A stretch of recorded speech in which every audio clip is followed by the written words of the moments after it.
इस परछाई को देखें जरा। ये परछाई उस वक्त की है जब अमेरिका ने जापान पर हमला किया था। ये अटैक कोई आम अटैक नहीं था, बल्कि ये वो हमला था जब पहली बार किसी जंग में न्यूक्लियर बम का इस्तेमाल किया गया था। ये हमला इतना शदीद और अचानक से हुआ कि जो भी इसकी जद में आया वो वहीं खाक हो गया। चंद ही लम्हों में लाखों लोग मारे गए। जापान में ऐसी परछाइयाँ कई जगह देखने को मिलेंगी। ये उन लोगों की हैं जो इस हमले की जद में आए थे। शायद से ये जापान की हिस्ट्री का सबसे मेजर डिजास्टर था, क्योंकि जापान अपने दो अहम शहर नागासाकी और हिरोशिमा को चंद ही लम्हों में खो चुका था। आखिर क्यों अमेरिका ने जापान पर हमला किया?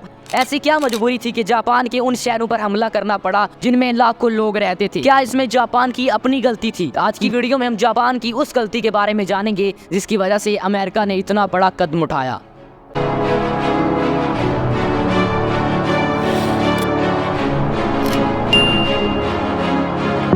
दोस्तों, ये बात है वर्ल्ड वार 2 के वक्त की। Germany, Italy, France, Britain, Netherland और बहुत सारे मुल्कों के दरमियान ये जंग लड़ी गई। ये वही जंग थी जिसमें हिटलर ने दुनिया भर में तबाही मचा दी, और शायद इस जंग को शुरू करने वाला भी यही था। लेकिन इस वक्त की सुपर पावर अमेरिका का इस जंग में कोई अमल दखल नहीं था। अमेरिका खुद को इस जंग से बिल्कुल दूर रखना चाहता था, लेकिन एक मुल्क था जो अमेरिका को इस जंग में कूदने के लिए मजबूर कर रहा था, और वो था जापान। जापान अपनी नेचुरल रिसोर्सेज की कमी को पूरा करने के लिए अपने आस पड़ोस के इलाकों पर कब्जा करने लगा। ऐसा नहीं था कि जापान एक कमजोर मुल्क था। जापान ऑलरेडी ताइवान, कोरिया और चाइना जैसे कंट्रीज पर कब्जा कर चुका था, और अब जापान की नजर उन इलाकों पे थी जो बर्तानिया और अमेरिका जैसे मुल्कों के अंडर थे, और यही बात अमेरिका को पसंद नहीं थी। इसी वजह से जुलाई 1941 को अमेरिका ने जापान को ऑयल देना बंद कर दिया। जापान का ज्यादातर ऑयल यूएसए से ही आता था, तकरीबन 80%। अमेरिका की तरफ से ये डिमांड रखी गई कि पहले जापान चाइना से अपना कब्जा वापस ले,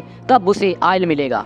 लेकिन जापान ऐसा करने को बिल्कुल तैयार न था। जापान सरेंडर करने के बजाय एक नई साजिश कर रहा था। जापान ने अमेरिकन एयरबेस पर्ल हार्बर पर हमला करने का प्रोग्राम बनाया और मिशन को बिल्कुल सीक्रेट रखा। 7 दिसंबर 1941 तकरीबन 8 बजे के करीब जापान के सोल्जर्स 350 एयरक्राफ्ट के साथ पर्ल हार्बर पर हमला कर देते हैं। अमेरिकन इस हमले से बिल्कुल लाइल्म थे। जापानीज एयरक्राफ्ट ने हर तरफ तबाही मचा दी।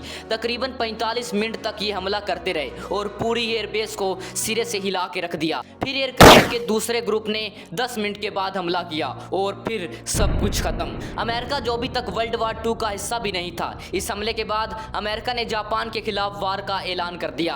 अप्रैल 1942 को अमेरिका ने जापान के शहर टोक्यो पर बमों की बरसात कर दी, और ऐसे ही जैसे जापान ने पर्ल हार्बर पर हमला किया था, और ये अमेरिका का वर्ल्ड वार 2 का पहला हमला था।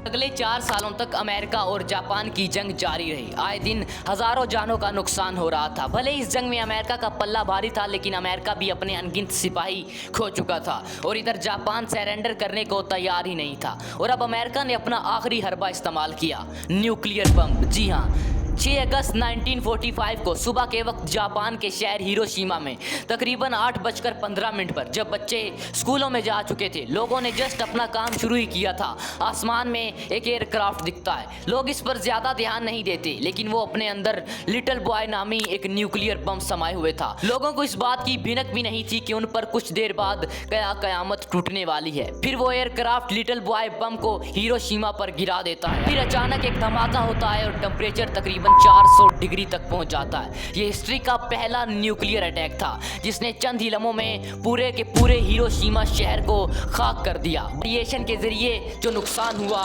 वो अलग है, लेकिन हैरानी की बात यह है कि जापान अब भी सरेंडर करने को तैयार नहीं था। इसी के चलते अमेरिका ने 3 दिन बाद फैट मैन नामी बम जापान के शहर नागासाकी पर गिराया। नागासाकी के साथ भी वही हुआ जो हिरोशिमा के साथ हुआ था। इन 2 हमलों ने जापान की कमर तोड़ के रख दी। एक ही झटके में तकरीबन 2.5 लाख लोग मारे जा चुके थे। फाइनली फिर जाकर जापान ने अमेरिका के सामने सरेंडर किया, और इसी तरह वर्ल्ड वार 2 खत्म हुई। ये थी जापान और यूएसए की लड़ाई। लेकिन अगर आज इंडिया और पाकिस्तान की जंग हुई तो क्या होगा, जानने के लिए सामने स्क्रीन पर क्लिक करें। अगर वीडियो पसंद आई है तो वीडियो को लाइक करके चैनल को सब्सक्राइब कर दें। अल्लाह हाफिज।